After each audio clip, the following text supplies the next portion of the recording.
on this. I'm sorry to keep everyone inside on this beautiful day, but I won't keep you long. I would like to welcome you to the first training for the DHS Benemax project. I'm really glad that you all could attend. Thank you so much, current volunteers, for kind of trickling in and just joining us to refresh your skills. And then I would just also like to welcome all the new volunteers. We're really glad to have you. We hope that this can be an opportunity for you to learn a little bit more about the benefits administered by the Department of Human Services.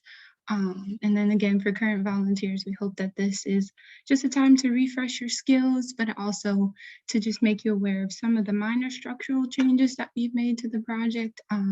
So again, welcome everyone. Just for some logistics, I asked that everyone mute their microphone, which doesn't look like we have a problem. Everyone's muted, so we don't have to worry about any background noise or anything like that. So I appreciate your participation with that. And then just to make you all aware, questions will be answered via the chat. My colleagues here will be monitoring the chat throughout the presentation and will answer questions live. So feel free to type in your questions in the chat as they come to you, but there'll also be time at the end for questions, but we have a lot of information to cover today, and I don't want to keep you all too long, so just feel free to go ahead and type your questions in the chat.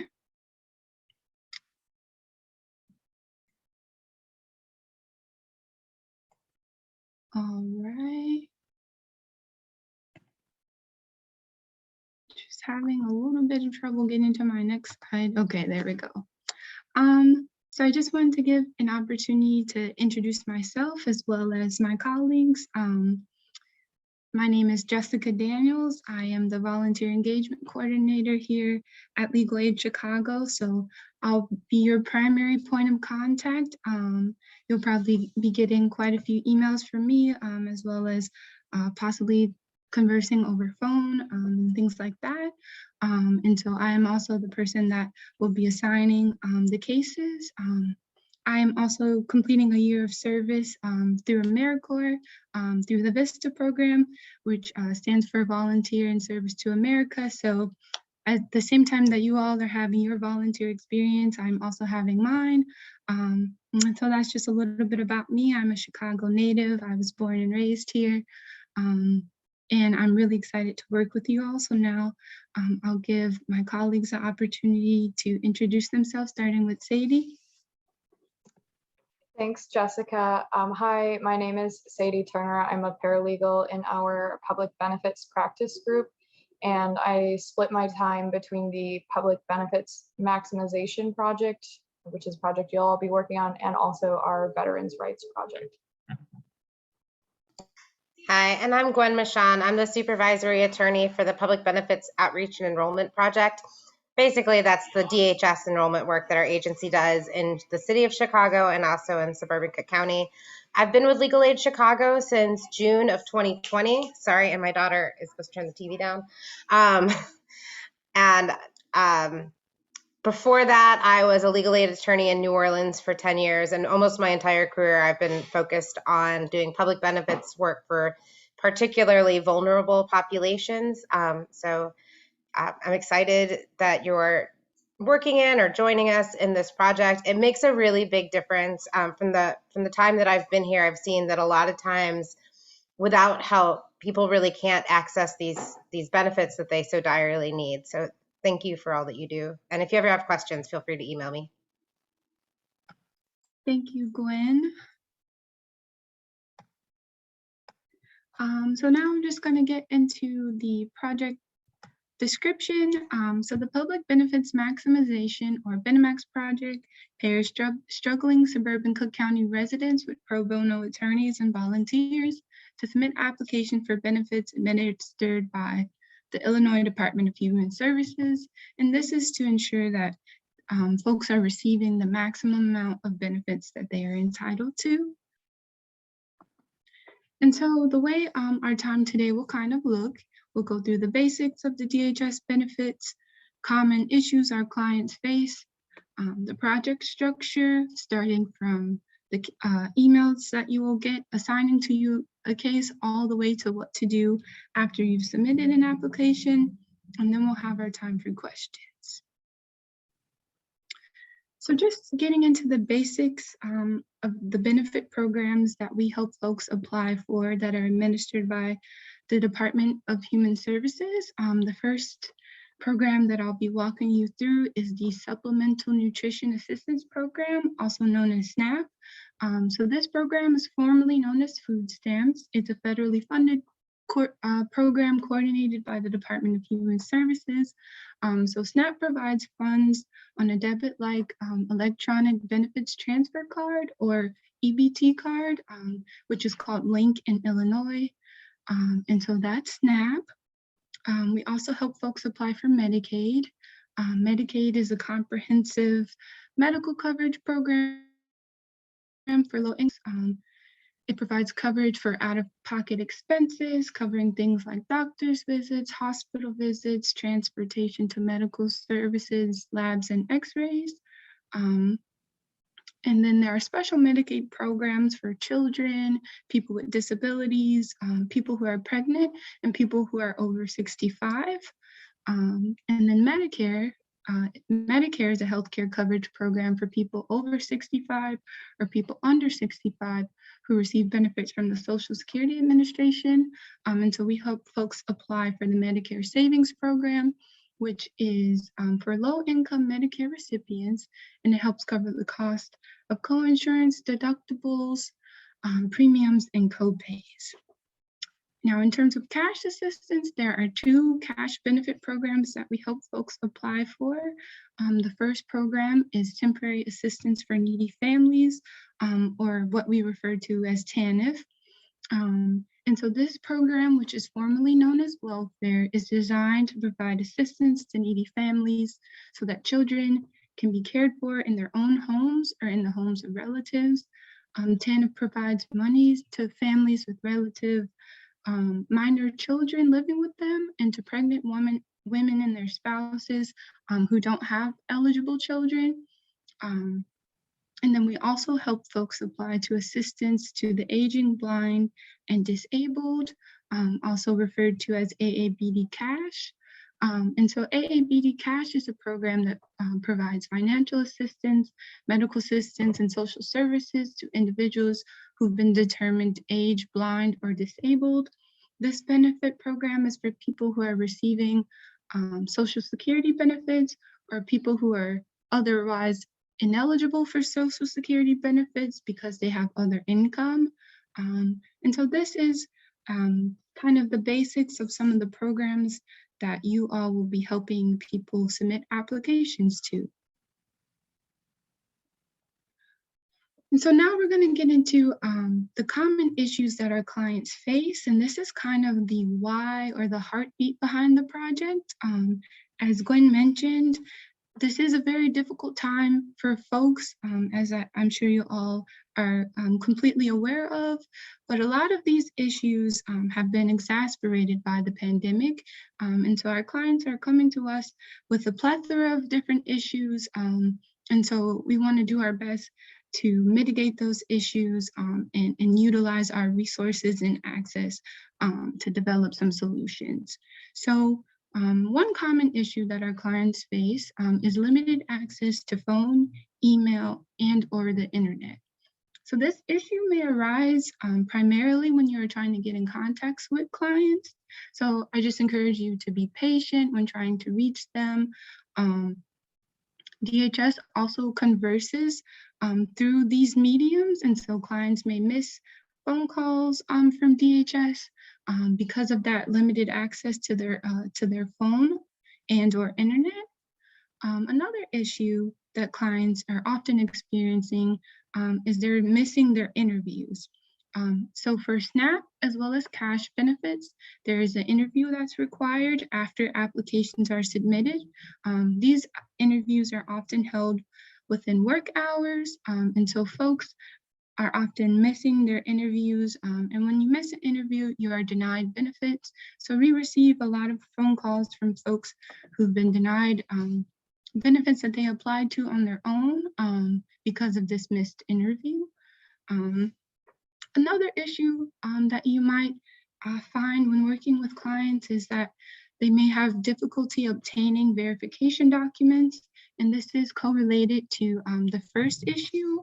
DHS requests verification documents such as proof of income after applications have been submitted. And so when folks have limited access to internet or computers and things like that, it can make obtaining these verification documents quite difficult. And so we want to do our best to help folks get on top of that. Another issue that I think we're all experiencing is just lack of time. It's quite a busy time for a lot of folks. However, a lot of our clients work long hours and or they have children, and so it can be quite difficult to sort out all of these matters with the Department of Human Services when you have very little time to do so. Prior to the pandemic, folks were also applying at family community resource centers and often experienced long wait times and things like that. And so now we're kind of streamlining the process a little bit by applying online, but we're still finding that clients, are struggling just to find the time to kind of handle these issues with the Department of Human Services. Another issue that you may encounter is that folks may be unaware of the benefits that they are entitled to. And so there are several financial and non-financial factors that are considered when determining someone's eligibility for these programs. And this information is not very accessible. And so we want to ensure that clients are receiving the benefits that they reach out to us about, but also the benefits that they may qualify for that they may just not be aware of. And so not only do we have clients who are facing issues with the Illinois Department of Human Services, but they also could be dealing with the intersection of legal issues. Clients may have convoluting issues with the Social Security Administration, the Veterans Administration, or issues related to family law. So, for example, if they're in the process of getting a divorce, or if they are getting custody of their child, this all influences who is in the benefit unit. And so we want to do our best to just kind of alleviate some of the issue, the plethora of legal issues that clients may be facing. And then the last thing that I wanted to touch on is DHS's intimidating practices. And we will get into this a little bit more in the second training, but DHS has the reputation for kind of intimidating folks out of filing an appeals or going through with their appeals, even if they have grounds for the appeal. So after an application is submitted, the client will get a notice. Whether those benefits are granted to them or not, they have the right to an appeal. And we've been finding that folks have been intimidated out of that process. Also, there is just a lot of information that isn't easily accessible, and so folks might feel overwhelmed. And so we kind of want to meet folks where they are and do our best to help alleviate some of those issues. So these are some things that you might encounter as you help folks submit applications, but there are also a lot of different things that can happen along the way. And so we just want to be mindful that folks may be having a hard time, and sometimes dealing with the Department of Human Services can only add to some of the issues that they're already experiencing and facing. So now we'll kind of get into the structural portion of this project. And so basically how everything begins is you'll receive bi-weekly emails from me, and I will be letting you all know about the cases that are available that week, and just kind of a mini description on what's happening in that case, and the different benefit programs that we really want to encourage that client to apply for. And so alongside of that email, an frequently asked question list will be sent out attached to that email, as well as a project glossary. You all will find that we use quite a lot of acronyms in this project, and it can get overwhelming, to be honest with you. And so I've created a glossary that you can keep on hand just in case, you know, as we're conversing over email, I might use a acronym that you might not be familiar with, although I am always happy to clarify. So you can always reach out and say, hey, Jessica, I don't know what that stands for, because I am still kind of wrapping my head around all the acronyms myself, but that glossary will be a resource for you. And then in that email, it'll also include shout outs and announcements. So as you all successfully help folks obtain benefits, we definitely want to celebrate your achievements, and any achievements that you may have outside of this project or anything that you would like to share. Also, if there's any updates that are being made to the project or anything that I will need to make you all aware of collectively, that'll be in these bi-weekly emails. And the email will look something like this. So it'll just have a greeting from me. It'll have a list of available cases for that week. And then some announcements and shout outs may be mentioned at the bottom. So just kind of going back to this, you probably are wondering, so how do I receive a case?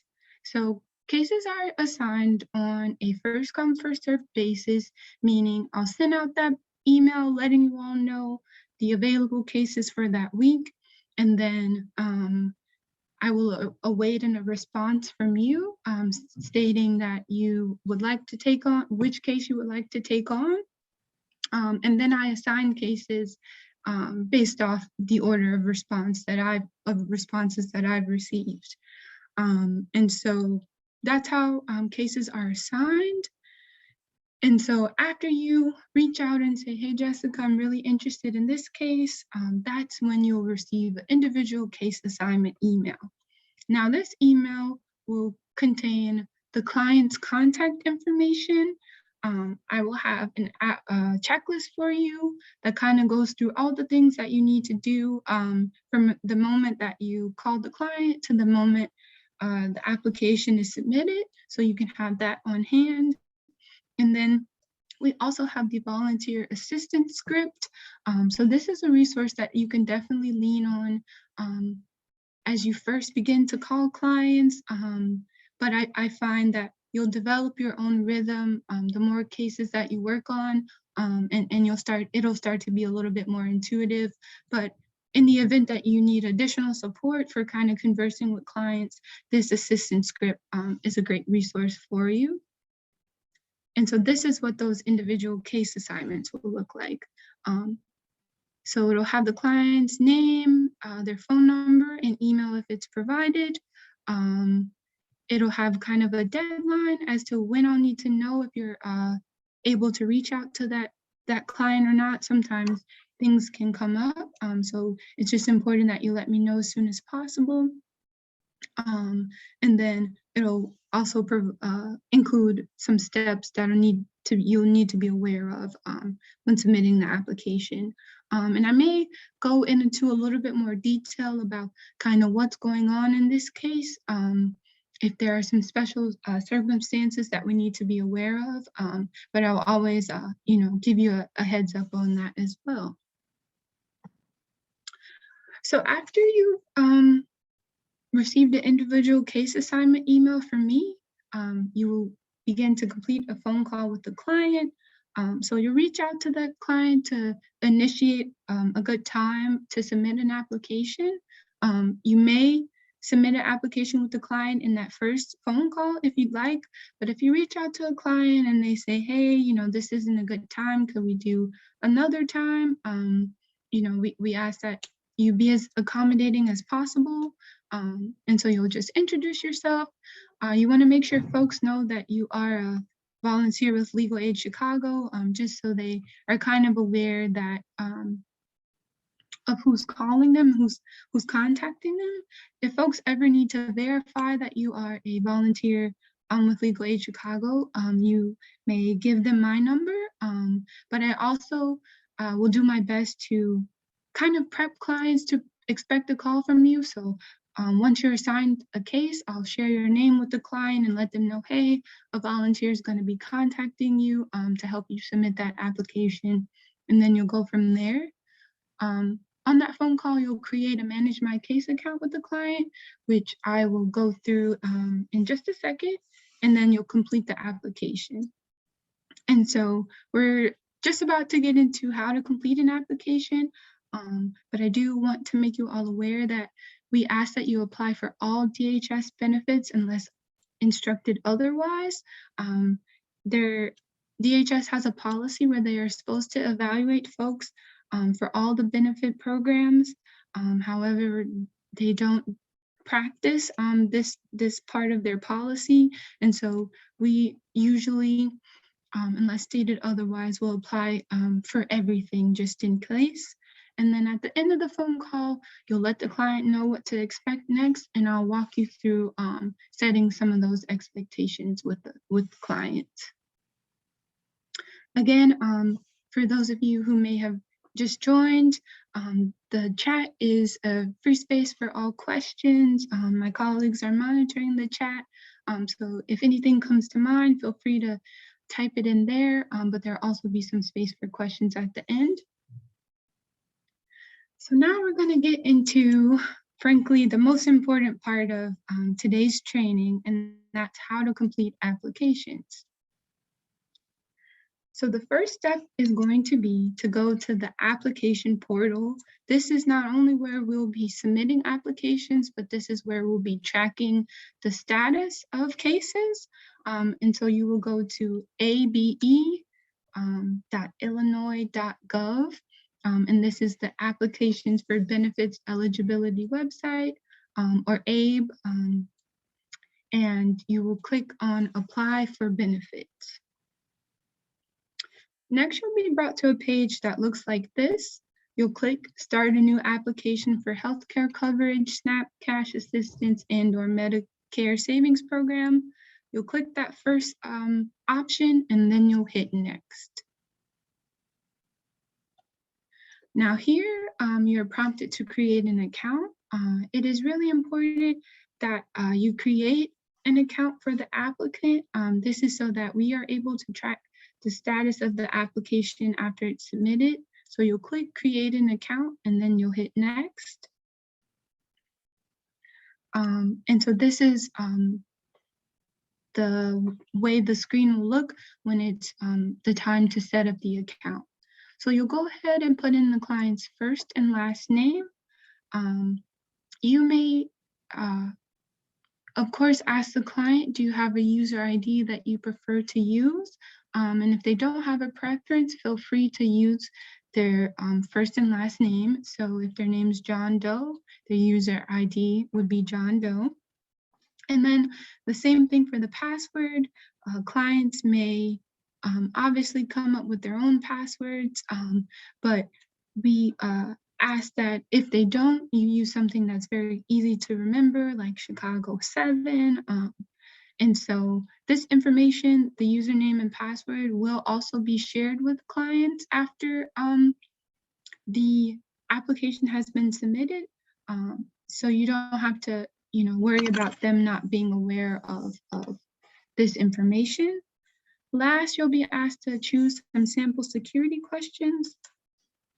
We like to just use the same security questions for each applicant, just to kind of streamline things and make them easier. But of course, the applicant may choose the questions that they would like. The questions that we often use are, what's your favorite vacation destination? And we answer that question with Chicago, and then favorite place to visit as a child. And we also answer that question with Chicago. And so this is how you will be setting up accounts for clients in the application portal. So now that you have created an account, you'll go ahead and kind of work backwards just a little bit, but you'll click log into the ABE system. You'll put in that user ID and that password, and then you'll click next. Sorry, got a little ahead of myself, but yeah, you'll put in that information and hit next. And then you'll be brought to a screen that looks like this. And so you will need to choose that this is a private computer, that first option. We ask that you complete applications on private computers, as well as when you are tracking the status of a case or looking for any notices of decision, which is information that will be included in the next training. But we just ask that anytime you are working on a case that you're using a private computer. So you'll click that option and hit next. Now you will go ahead and be brought to a screen that you might have already seen before, but you're going to click Start an Application and hit Next. And now we're at the beginning of the application. So this first page explains the application process. It makes mention that you are able to submit an application immediately without filling out any additional questions to be evaluated for emergency benefits.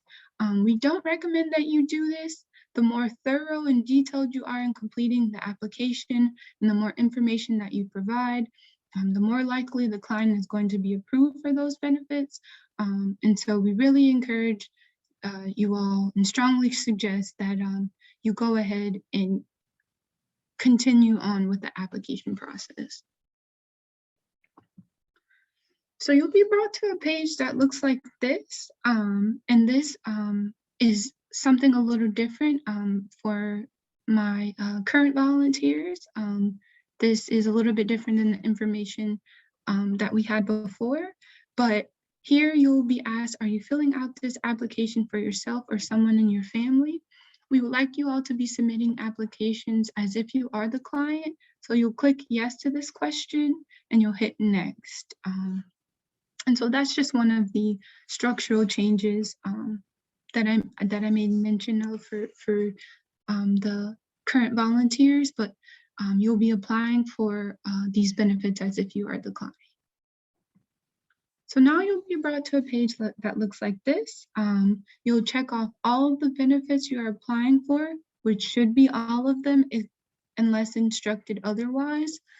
So you'll click off the first two ones, and then you'll need to scroll down, and now you'll see the option for cash benefits as well as the Medicare Savings Program, and you will go ahead and click Next. So now you'll be prompted to how many people live within the home, and this includes the applicant.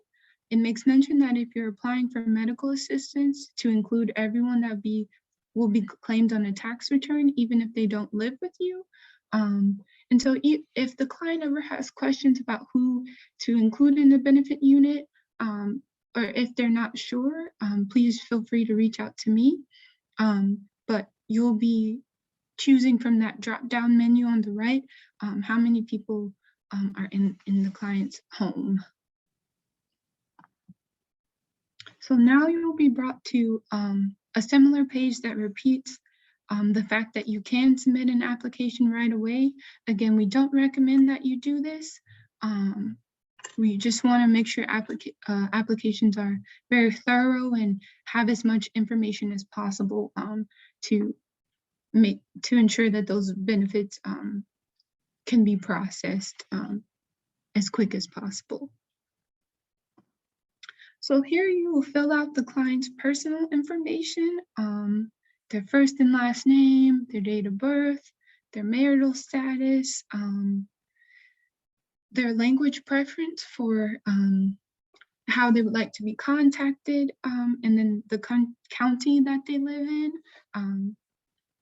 All applicants should be within Cook County. So if for any reason, and this shouldn't happen, but for any reason you're working with someone who's not in Cook County, I ask that you stop the application and you shoot me an email and let me know, and then I'll provide you with next steps. But all applicants should be in Cook County. The next question is asking for their address, so you can fill out that information. However, if a client is experiencing homelessness, you'll be able to go ahead and check that box at the bottom if they are experiencing homelessness. And then you would fill out the first box for their mailing address. Again, if the client is homeless, you may list their local family community resource center as the address, which is information that I will provide in that case assignment email. So I will already be aware if a client is experiencing homelessness or not, and will make you aware of that too, so that you can fill out those questions accordingly. You'll go ahead and put in their contact information as well. And now I kind of want to emphasize and stress the importance of where this arrow is, and it is pointing to the section entitled Program Selection. So it's really important. You'll notice that all of the required questions have these little red stars by them. For some reason, this question doesn't have a red star by it, but it's actually very important. It's important that you check the box for the program that this person is applying to. So as you can see, it says if you don't check that box, this person will not be applying to that program. So sometimes we've had situations where a volunteer, completed a whole application but forgot to click off those boxes. So the application will be looked at as if you didn't apply for anything. So unfortunately, DHS doesn't make that a required question. But it is very important. So we want to make sure that those boxes are checked off, and all of those boxes should be checked off unless otherwise stated. So now, once you check off those boxes, you'll be an additional question for the client's medical benefit preference will appear. And so DHS is supposed to be evaluating folks for all of the benefit programs, so their preference kind of doesn't matter. However, they ask for it. We ask that you choose that the client has no preference, and so I just wanted to stress the importance of answering that question as well. We just encourage you all to choose no preference, so that DHS can continue to have and honor their responsibility to follow their policy. All right, and so we're still on some questions about the client's personal information. This is another question that doesn't have a red star by it, but it is really important. It's important that you include a client's social security number because we can use it to track the status of a case after the app has been submitted. So we do ask that you fill out that question. You don't have to fill out the questions about ethnicity and race. And then there is a question about residence information, which is required. Next, you'll be brought to a series of questions that look like this. If you answer yes to the first question, additional questions will be provided, and this application process is quite intuitive. So if you answer yes to some questions, sometimes DHS will require additional information. So just be mindful of that. And so you'll see that it is asking about blindness or disability. So asking if someone has been determined blind or disabled by the Social Security Administration, or if they have a disabling condition that has lasted them at least 12 months and prevents them from working. So for instance, someone might answer no to the kind of first half of that question. They haven't been found disabled by or blind by the Social Security Administration, but they are, they do have a disabling condition that has lasted that amount of time. And so if that is the case, you can click yes for that. You'll have a question about the Department on Aging Services. And then another important question that has a little arrow next to it is the question that is anyone getting SNAP from another state? So if the client answers yes to this question, we ask that you stop the application process immediately and consult with me. And so this is to avoid possible charges of fraud. And so I will let you know how to proceed, but if someone is receiving benefits from another state, that is important information that I will need to know. This last question, a client might be hesitant to answer this question, but that you can assure them that this doesn't impact their eligibility for SNAP and Medicaid. And so this is how you'll kind of walk them through this series of questions. Next, you will be brought to a household member's summary. So here you'll see that the client's personal information as well as the benefits that you've requested are included. So if you don't see anything in that benefits chosen, if you don't see anything under the words benefit chosen, that means that you didn't, click off those important boxes. So you want to make sure you go back and do that. Another important thing to note is that you don't want to use the back arrows on your computer if you need to go back to fix anything. Those back arrows that are usually like in the left hand of your browser, you'll need to click back. So anytime you need to go back, you'll see on the bottom that you have the option to go back. You'll need to click that. Otherwise, I think after the second time that you click the arrows, you'll be logged out of the system. So just keep that in mind. Now, you'll see that this is a household of one, meaning there is only one person in this household. And so that's why there's only information for Mr. Hugh Daly. However, if the client has additional people in their household, you will need to click that box that says add person. And so you'll go through a process of answering all of those personal information questions for each of the household members. And so you'll go through the same series of questions for each household member. And so make sure you're clicking add person for each household member. In the event that there is multiple people in the household, you'll be brought to a page that looks like this after you've put in everyone's personal information. And so these questions are asking about the applicant's relationship to other the other people that are living in their home, And so you want to go ahead and answer those. And then you'll see some required questions that are asking if the applicant buys and prepares meals with that person, or if they're able to buy and prepare meals separately from that person. This question or these questions are related to SNAP, and these are used to determine who's in the benefit unit. And so folks that buy and prepare meals together are all considered in a benefit unit. And so we want to make sure that we are answering those questions accordingly.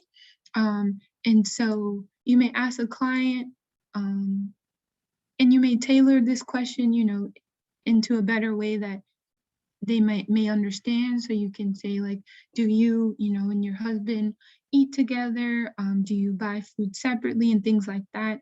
Just kind of, walk them through this question, but it is important for SNAP. Now, this information is relevant to cash benefits, so please read this information to the client. This page also makes them aware that they will be interviewed. So it's very important that you let them know this. Again, for SNAP as well as cash benefits, an interview occurs after the application has been submitted.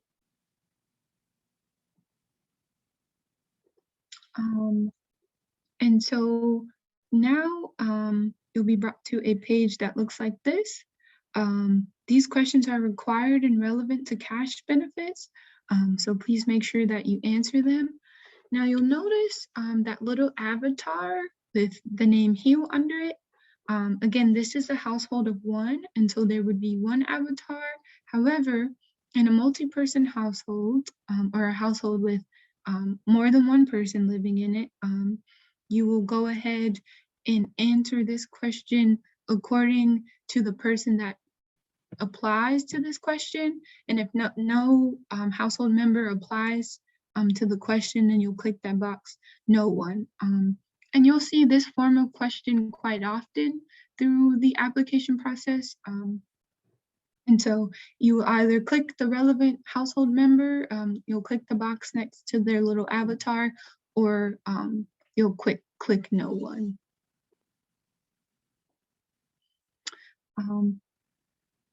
So these questions are also required, and so we want to make sure that we are answering them.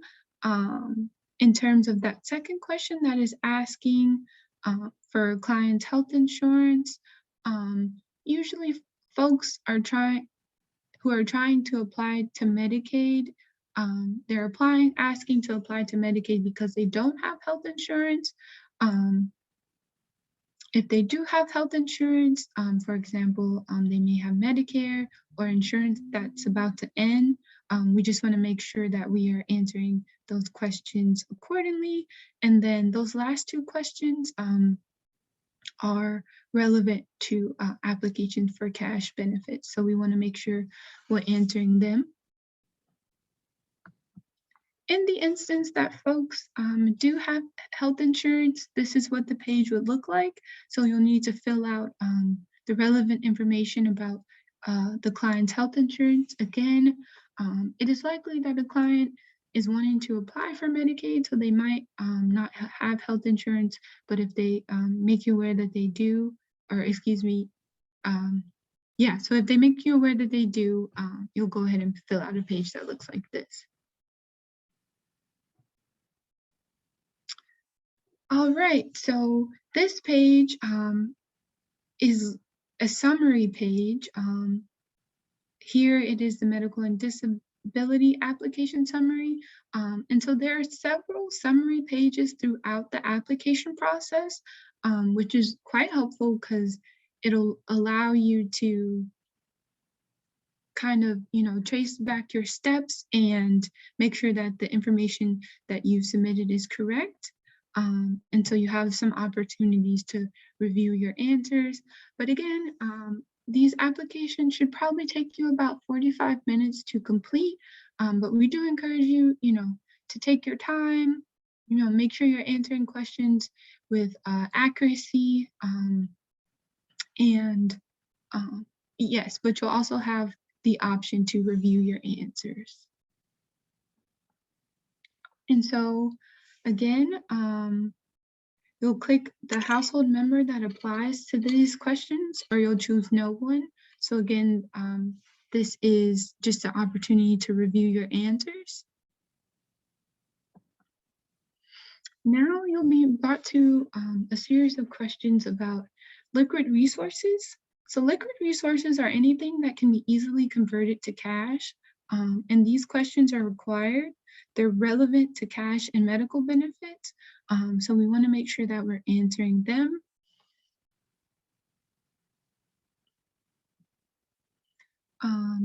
And so again, these are the series of questions about liquid resources for each individual household member. So you'll go ahead and be mindful of those avatars and click the relevant household member, or you will click if you answer yes to the questions, then you'll click the relevant household member. But if you were to answer no, then there, wouldn't be a household member that applied to that situation. So as you can see, for Hugh indicated, and I'll just go back. So Hugh indicated that he has a savings account as well as a checking account. And so DHS is asking for more information. And so we do ask that you answer these monetary balance questions with estimates, just get the best possible answer from the client. And so that's how you would answer if a client does have these liquid resources. This continues the questions about a client's resources. So these following questions are also relevant to cash and medical benefits. So again, make sure those avatars are aligning with the questions that they apply to in terms of the household member. And if no household member is experiencing what the question is asking or has what the question is asking about, then you go ahead and click no one. And it's the same thing for these questions as well. And so this question, you'll be brought to if a applicant has a vehicle, or if anyone in the household indicates that they have a vehicle. And so you'll need to specify what kind of vehicle that is. And then you'll be brought to a page that looks like this. And so you'll need to provide further information about that client's vehicle. But if the client doesn't have a vehicle, then you're not brought to these series of questions. And that's kind of what I mean by this application process being intuitive. If you answer yes to a question, you'll probably have to provide a little bit more information about it. But if you answer no, it is likely that additional questions will not appear. This is what it would look like if a client indicates that they have burial resources. And this is a question about the client's life insurance. So Hugh is indicating that he has life insurance. And then he indicates the type of life insurance that he has. And so then he'll need to provide additional information about his life insurance.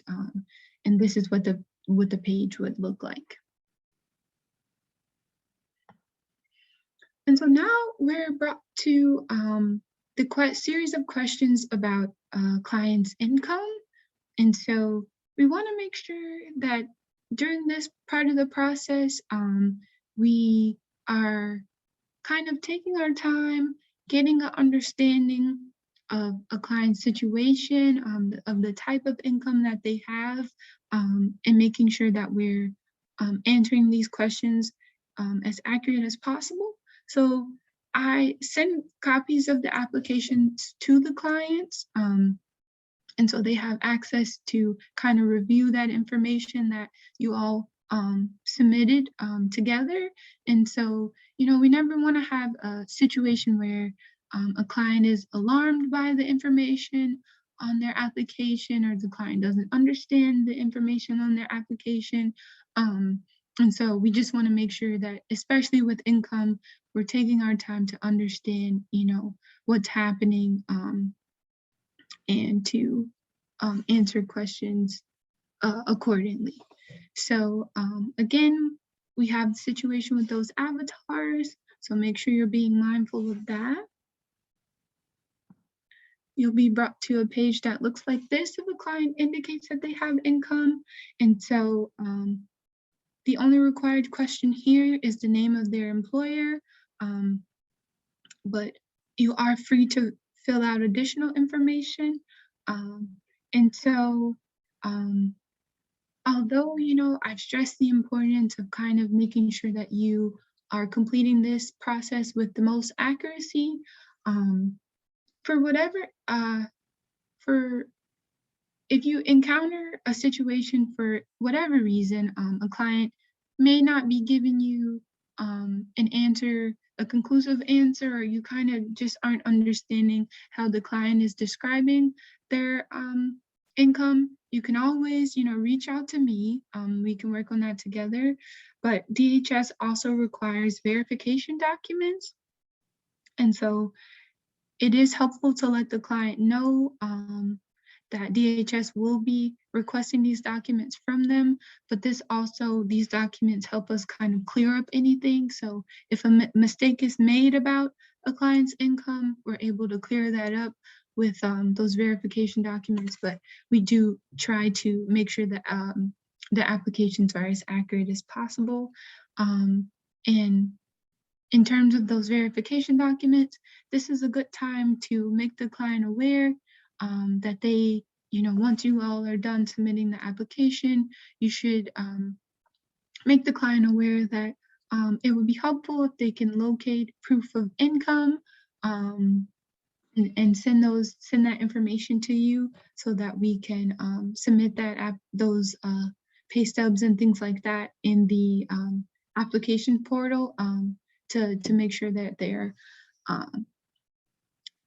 applications are being processed as soon as possible and that we don't get any denials. However, in the event that a client is denied because they didn't submit those verification documents, and this is something I'll get into more in the other training, but DHS is required to take a look at those verification documents before denying a client on the basis of income. So we still, have some work that we can do in regards to that, but it is helpful just to get those documents in. And so this is continuing the question about a client's other income. And so here, the first two questions are asking about benefits from the Social Security Administration. You may ask a client, are you receiving this? A client might just be aware that they are, on disability. And so they might not be aware exactly of what type of benefits they're receiving from Social Security. So, oftentimes folks refer to those benefits as disability, but we kind of want to do a little bit of some digging to really interpret what those actual benefits are. So if a client doesn't know what kind of benefits they're getting, there's a series of questions that you can ask them. You can ask them how much of these benefits you're receiving. So if it is $841, that is an indicator that they're receiving SSI, which aligns with that first question, the supplemental security income. If it is less than that, you may ask if any money is being withheld from their disability check. Again, this might also mean that it is SSI if they answer yes to this question. You could also ask which day of the month they receive these benefits from the Social Security Administration. If it's on the first of the month, it's typically supplemental security income or SSI. If it's the third of the month or any day else, it's typically RSDI, which is Retirement Survivor and Disability Insurance, which are those second questions. If they indicate that they perhaps have a limit to the amount of money that they can have in their bank account, this is another indicator that they might be receiving SSI. But, this obviously are some questions that go beyond the application.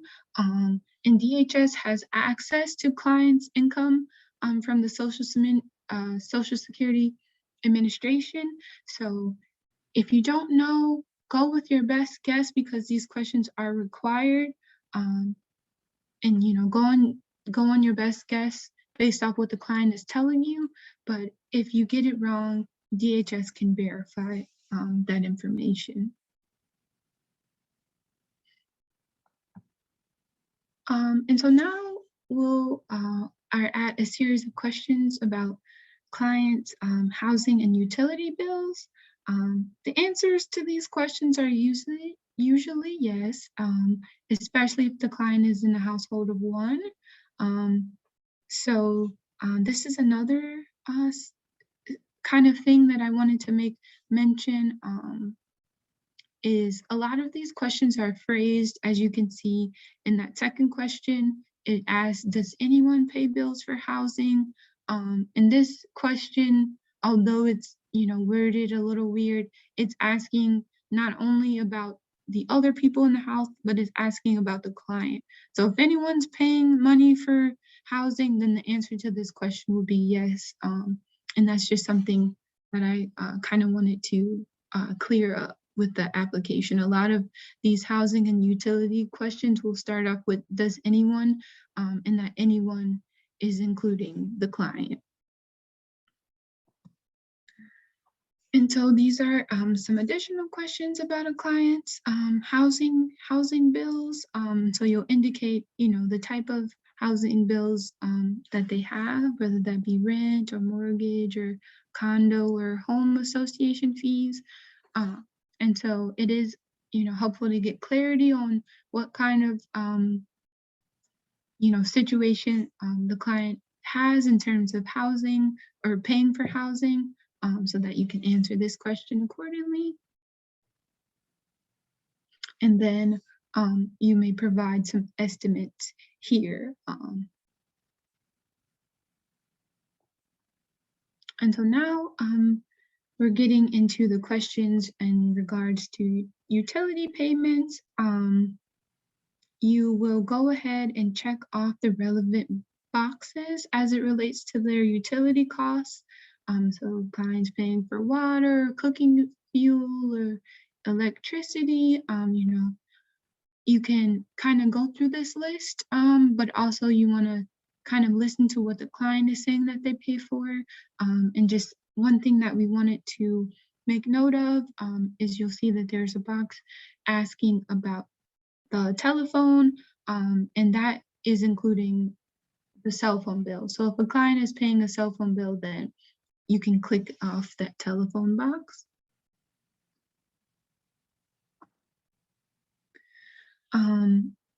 If you enter yes to any of these questions, you'll be prompted to answer some additional questions about these expenses and about how much they are. And so these again are some required questions, and we want to make sure that we are asking those. In terms of the medical questions, you may go ahead and ask the client if they're receiving these benefits, if they are aware of it. So you can ask if they have any ongoing or unpaid medical bills from previous months. And then there's a question that asks them if a client qualifies for Medicaid Part A or Part B or railroad retirement benefits. If you don't know the answer to this question, I can provide some additional support on how to answer this question as well. And so we're starting to get towards the end of the application. Again, these applications really only take about 45 minutes to complete, but you'll see here that there's a question about school enrollment. And so these questions are relevant to cash benefits. So you want to make sure that you're answering them, but you'll need to answer them for every household member. So in this situation, this is a household of one. So this question will only appear once. But for instance, if there were other folks in the household, this question will appear more than once, and you'll need to answer for every household member. And so now, this is the part of the application that's making folks aware of those interviews that I mentioned before. And so these questions are also required, even though they don't have those stars by them. And so I do want to make you all aware that SNAP interviews are currently on pause due to COVID, but that is subject to end soon. So we do, want to be mindful of that in the event that someone is denied for missing an interview for SNAP. However, interviews for cash benefits are still required. So please answer these questions that pertain to the client's availability, and they will be contacted via phone for these emails. So for these interviews, excuse me. So that's also something that I'd like to, make note of, is that these interviews are happening over the phone. And so that's kind of why we walk through some of the issues that the clients face, because, someone is at work or has limited access to the phone, they can miss these interviews. But we want to make sure we're answering these questions because they are required. And so you'll get just a few more questions. These questions aren't required, but again, it's helpful to be as thorough as possible on the application. But if the client doesn't know the answer to these questions, that is okay. Again, these are the series of questions that are towards the end of the application, and are referring to the entire household. So you may answer those, but you will find that it may be easy for you to answer these questions because these are questions that you've kind of walked through the client with before. But there are some questions in there like, are you receiving or do you expect to receive low income home energy assistance?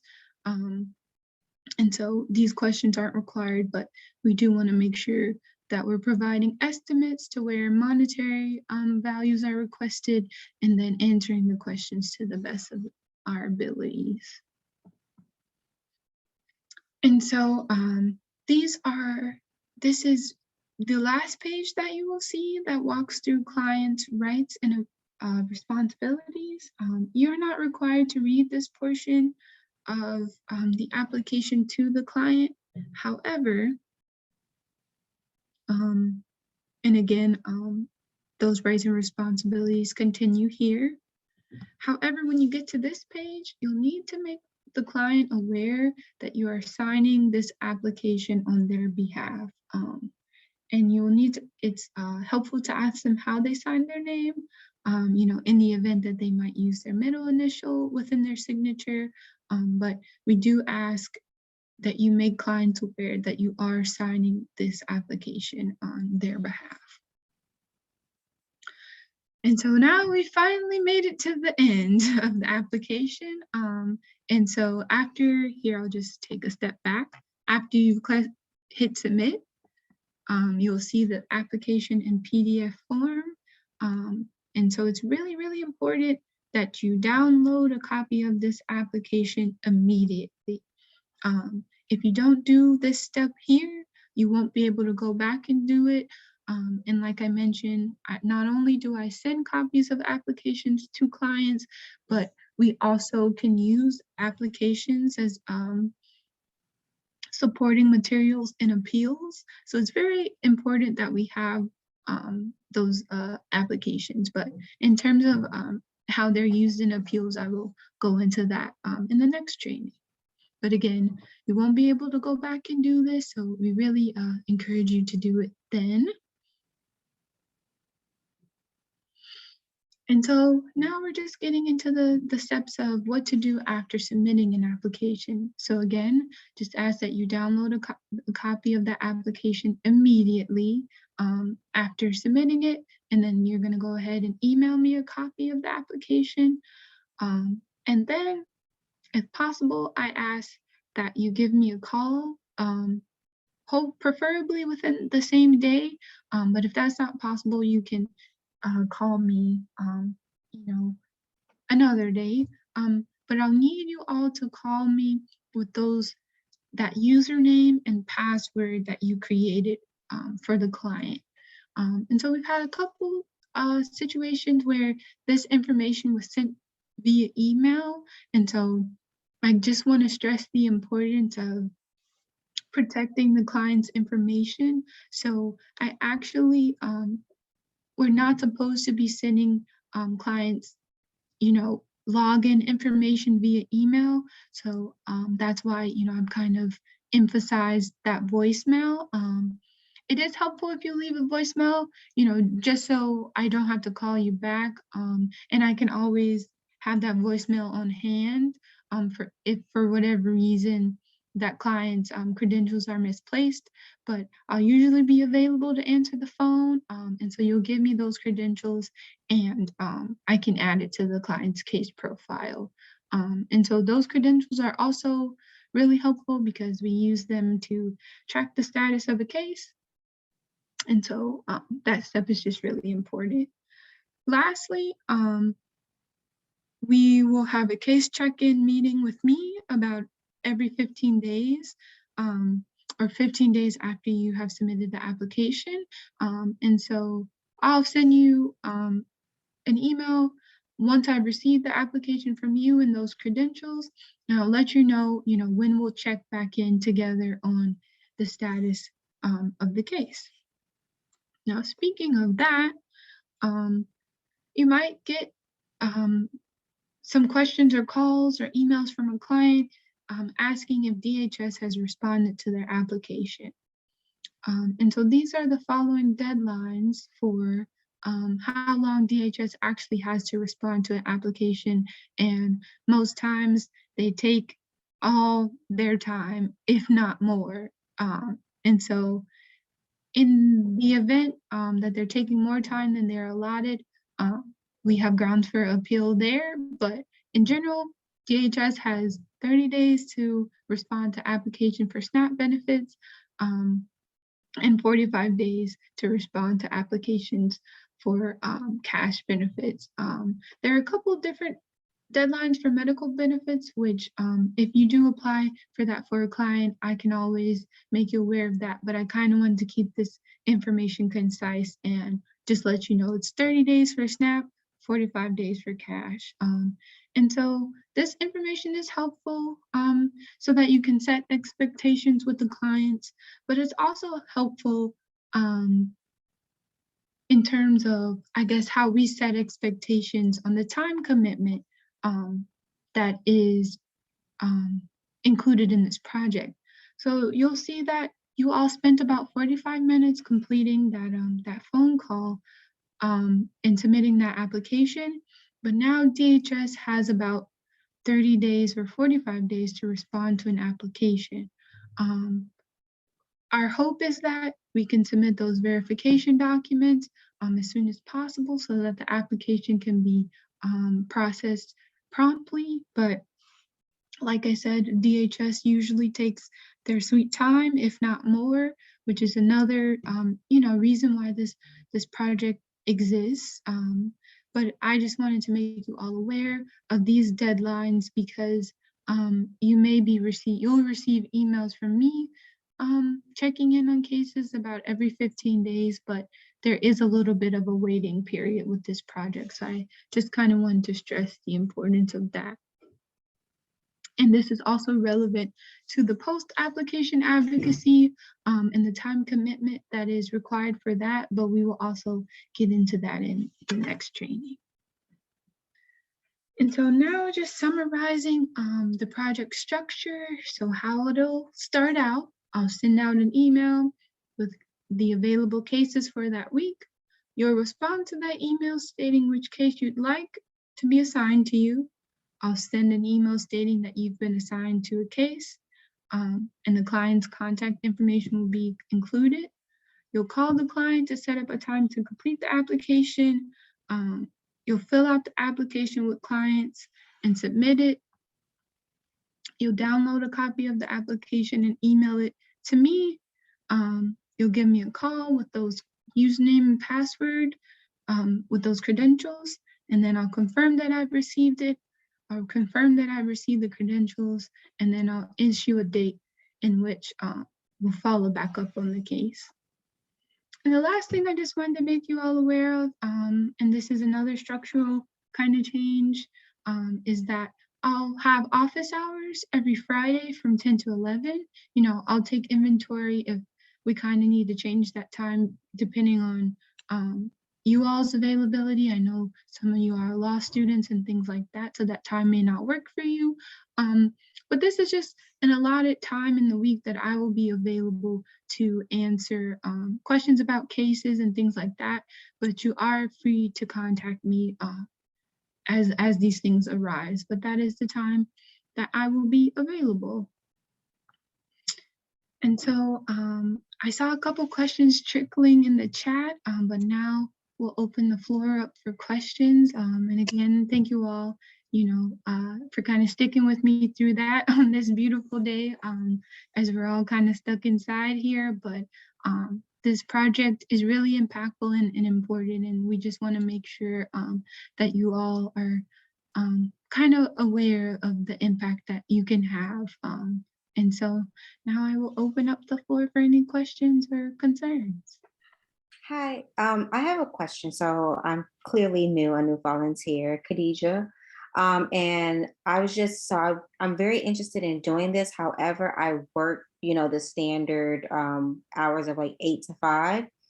Do most volunteers volunteer after work or on the weekends, or how do they, meet those expectations of the client? And so, we also want to be mindful of like the things that you all have going on. I think this is something that you and the client can kind of work on together. You make the client aware of some of your time commitments and they'll make you aware of theirs. And then you all can set an appointment. So when you give them that first call, you can set that expectation that, hey, this is a time that works for me, see what time works for them. If it needs to be on the weekend, that's perfectly fine. But we do ask that you kind of just give the client kind of some awareness of what's going on and when you're available, so that we can get those applications submitted. We usually request that applications are submitted within a week of them being assigned to you. So you have about a week to submit that application, but we do, want to be mindful that, a lot of folks are working, some folks are in law school, and it's just a busy time. But as long as you set those intentions and expectations, make your expectations clear with the client, then everything should be good. Okay.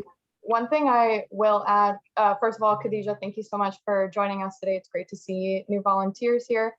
So if the application requires, filing an appeal afterwards or some type of post-application advocacy, that will take place during DHS's normal business hours, which is from 8 to 4:30 p.m. Monday, Wednesday, Friday. So in that situation, we would expect volunteers to be available during DHS's normal business hours. So as Jessica said, it is fine for you to, if the client is available, submit the application or touch base with them on weekends or evenings. But there is that added expectation that if, communication with DHS, such as an appeal or post-application advocacy is required, that will have to take place during DHS's normal business hours. Okay, and then another question that I have that may or may not have been answered early on in the presentation, is it available if volunteers are interested in actually coming into a facility for us to do that? Or would it strictly all have to be virtual and remain virtual until further notice? Are you asking if you could come into Legal Aid Chicago's facility or to a DHS office or? Legal aid. I don't know if I even have access or ability for DHS, but just legal aid for now. Mm-hmm. So this project was developed in response to the COVID-19 pandemic when we all started working remotely. So there is not any in-person component to this right now. I don't know if that's subject to change, but I would say right now it's all virtual, and especially the clients that we'll be assigning to you live in suburban Cook County. So a lot of them live pretty far from our office. So I don't know if either Gwen or Jessica have anything to add to that, but as of right now, this is all a virtual project. No, yeah, you answered Yeah, I don't it have great. anything to add. We're just starting to transition back to in-person work in our office too. So I think this will be an, as everything has been during the pandemic, and ever evolving situation. So we'll try to let you guys know if anything changes. Thank you. A question that I saw in the chat that I addressed, but I thought it was a good question that I should bring up so that it's in the recording. Someone asked, so they mentioned that they have submitted an application in the past and it was a multiple person household. And they answered yes to the question about people in the household buying and preparing food together, but they did not check the box to apply for SNAP benefits for each person in the household. So DHS did not include some of the people in the SNAP unit and told the volunteer that that individual would need to reapply. So I will say there are situations in which people are buying and preparing food together, but someone should not be included in the benefit unit. That would be if that person is ineligible for some reason. So a good example I can think of one of my cases where this recently came up, it was a married couple. One of them has been a legal permanent resident for many years. The other has not been a legal permanent resident for 5 years, which is the bar in order to qualify for DHS benefits. So even though they're buying and preparing food together, we only applied for benefits for the person who had the eligible immigration status, and we did not request SNAP benefits for the other person. So except for situations like this, where a situation like this, or maybe for some other reason, certain members of the household are not eligible for SNAP benefits, we suggest that you're, as Jessica mentioned, it's important to be checking the boxes for which benefits you're requesting for each person. Although I will say in this situation, and Gwen, let me know if you agree, when this volunteer reached out to DHS, I feel like this is something that should have been able to be resolved with post-application advocacy, not necessarily with requiring you to submit a new application. Yeah, and really, I mean, there's some family members who are required to be in the household, and there's no duty for someone applying for these benefits to know who is supposed to be included in the household. DHS is supposed to figure that out.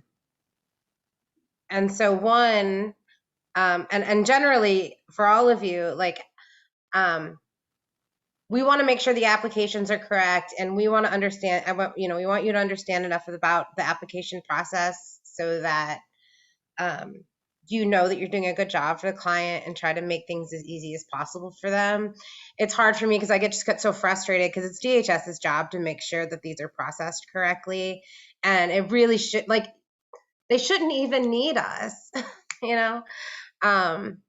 So anyway, so I'm experiencing a little bit of that frustration at the moment with this question, because they should have fixed this and gotten it right. And it shouldn't have mattered if you just forgot to check a box. Yeah, that should also be part of the purpose of the SNAP interview, is them to determine who is in the household. So that's something that, if you didn't check a box, and like Jessica mentioned before, there is a policy that DHS is supposed to evaluate everyone for all benefits which they qualify for. So you failing to check a box, in theory, DHS should have still figured out that person should be included in the SNAP unit. But we're just trying to kind of get ahead of some of the issues that we run into. So that's why we try to emphasize, checking the box for everyone in the household. Yeah, and you shouldn't have to submit a new application.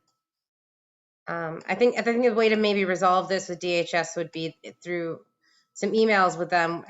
They're very responsive to program manual sites. And if you guys ever need those from us, like, I look at the cases too, and Sadie looks at the cases, and the three of us all work together to try to get you the information that you need. But so sometimes we'll send you program manual sites to send to DHS. And that's because that's the handbook that they use to, like, that's their instruction manual for how they're supposed to do their job. And so we're just pointing them to the thing that they're supposed to be looking at that tells them what to do. But I think that should be able to be resolved that way by just showing them like these are required family members. I mean, assuming that they are in this situation. Yeah. So Vita asked a really good question, asking for kind of examples of practices that DHS uses to intimidate people into withdrawing appeals. So what often happens is, like, most of the time when we're filing an appeal, it's usually to get us to have an opportunity to talk to DHS to resolve the issue, because a lot of the time, I would say like 90% of the time, we're not getting an administrative law judge to issue an order, telling DHS to do something. Most of the time through filing an appeal and getting the opportunity to talk to DHS, they agree to take whatever action we're asking them to take to correct their error. But the issue with that is, a lot of times you'll have this meeting with them, or you'll engage in advocacy after you filed the appeal, and they agree to do something and say they'll do something, but you don't want to agree to withdraw the appeal until you have evidence showing that they have taken the action that they say they're going to take. So a lot of times what they'll do is they'll tell clients who don't have someone representing them in the appeal, they'll say, oh yeah, I'll agree to do this, I'll reinstate your Medicaid, or I'll approve you for retroactive SNAP benefits. So you just want to go ahead and withdraw the appeal, right? And then the client will say, okay, yeah, sure, because this person has agreed to do what they've asked them to do, but then they withdraw it before they have evidence that DHS has done this, or a decision in writing. And then once they've withdrawn the appeal, there's really nothing they can do to actually make sure that DHS follows through on what they said they would do. So a lot of times I think that's the most common one, is just caseworkers saying, agreeing to do something and trying, like, pressuring someone into withdrawing the appeal before they've actually done that, or saying that they're not going to do something, saying that, what the client is asking for is wrong, and just saying, well, this is wrong, so you should just withdraw the appeal. You just want to withdraw it, right? But I don't know if Gwen and Jessica have other examples of things that they've seen. Yeah, I think the most common one I've seen is DHS saying, you don't have any right to this. You don't know what you're talking about. You should withdraw this, and kind of implying there would be some sort of negative ramification for them. Sometimes there are a few workers who have actually expressly said, we will not release your benefits until you withdraw your appeal. That is completely illegal. If you ever hear of that happening, let us know, because we want to report those workers to DHS. I do want to note, though, if you have a client who withdraws an appeal over the phone, we have had a lot of success getting those withdrawals withdrawn. DHS policy says that a withdrawal of an appeal must be done in writing. And so especially if we find out about it soon after an appeal is withdrawn, like within a few days, it's pretty easy for us to just email the hearings office and say, there's no basis on which this should have been appealed. We ask you to reschedule the hearing. And we've won all of those. I mean, it's been very simple. The harder thing is if someone applies for benefits and then they have an interview, and in the interview, the worker says, oh, you don't qualify, you should just withdraw your application, which happens quite frequently as well. Once they withdraw the application, it's really hard to get it reinstated at that point. Because there's not that same, it must be in writing protection. And so a lot of times in those cases, we end up just needing to submit a new application, which means that because the date that you become eligible is based on your application date, they end up missing out on benefits that they qualify for. So I actually have some of our paid staff practice with the clients saying, no, I will not withdraw my application. No, I will not withdraw my appeal. I need to talk to my attorney before I make any decisions. Particularly, if we have clients who've experienced a lot of trauma, and so like having that authoritarian figure come at them like that would be particularly intimidating. Like with them, we take extra special care to explain to them that this might happen, and if it happens, to let us know right away so that we can figure out how to react.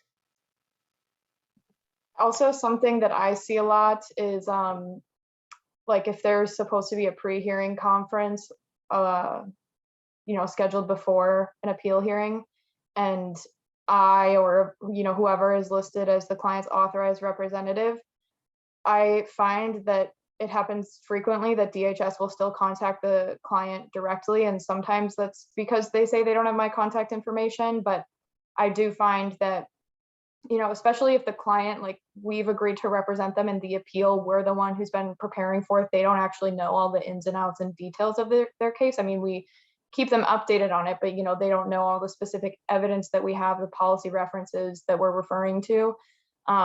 If a caseworker calls them directly, they can often be really confused. And I see that kind of as an intimidation practice, trying to talk to them when they know that they have an authorized representative, so who they should be conducting the pre-hearing conference with. So I also try to, tell clients, okay, this is the day of your hearing. I'm going to be there representing you. If the caseworker from DHS does contact you, you can just tell them, I have an authorized representative. You can call her. This is her phone number, and that they don't have to answer any other questions. But yeah, that's something I see come up as well. I think some of the things, and thank you, Gwen and Sadie, some of those things that you all mentioned will kind of come up in our next training about appeals. So if you're kind of feeling like, oh, I don't know what they're talking about, we'll definitely cover some of that information. I think one thing that I've encountered, and thank you, Vita, for asking this question, is that when DHS is asking for those verification documents, I think that's another part of the process that can be quite intimidating, because I think we've had a lot of experiences recently where, we're having conversations with the clients and they're telling us how much they make and things like that. And sometimes folks can interpret DHS as DHS requesting those documents from them as if they don't believe them.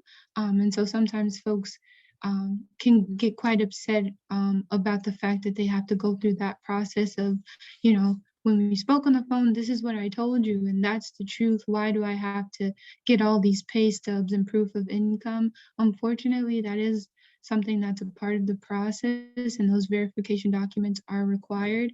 But I think that's another thing that you can make mention of, especially if you encountered that situation with a client. It's like, I obviously believe what you've told me, and just affirming them that that you have that understanding and that you believe that what they're telling you, but DHS is going to require proof, and that's something that we have to do. So that's just another maybe example where folks might be intimidated by DHS's practices or grow upset about it a little bit. So any other questions? Oh, one thing that was mentioned in the chat that I just wanted to highlight, someone asked if Spanish-speaking clients will be assigned to Spanish-speaking volunteers. Yes, and we're always looking for more Spanish-speaking volunteers because we do have a lot of Spanish-speaking clients. So if you do speak Spanish or another language, because we do have clients who speak other languages as well, definitely let Jessica know that, because we are always looking for volunteers that we can pair clients who don't speak English with. Yes, absolutely. I think right now, in our kind of our arsenal of volunteers, we only have one person that speaks Spanish. So anyone else who speaks Spanish or any other language would be really helpful at this time. Any other questions or concerns? We are right at 8 o'clock. And so I just want to say thank you all so much for coming and kind of just getting a general understanding of this project. Thank you, for your willingness and interest in this project, and your willingness to help folks obtain benefits from the Department of Human Services. We'll have our next training about appeals and post-application advocacy, and that'll be on March 30th at the same time. But again, thank you all for coming. It's very nice to see some new faces as well as some familiar faces. And so if you all have any questions about anything that was covered in this training that you might, that might come to you later on tonight or anything like that, feel free to email me. But we will also be sending out the recording of the training as well.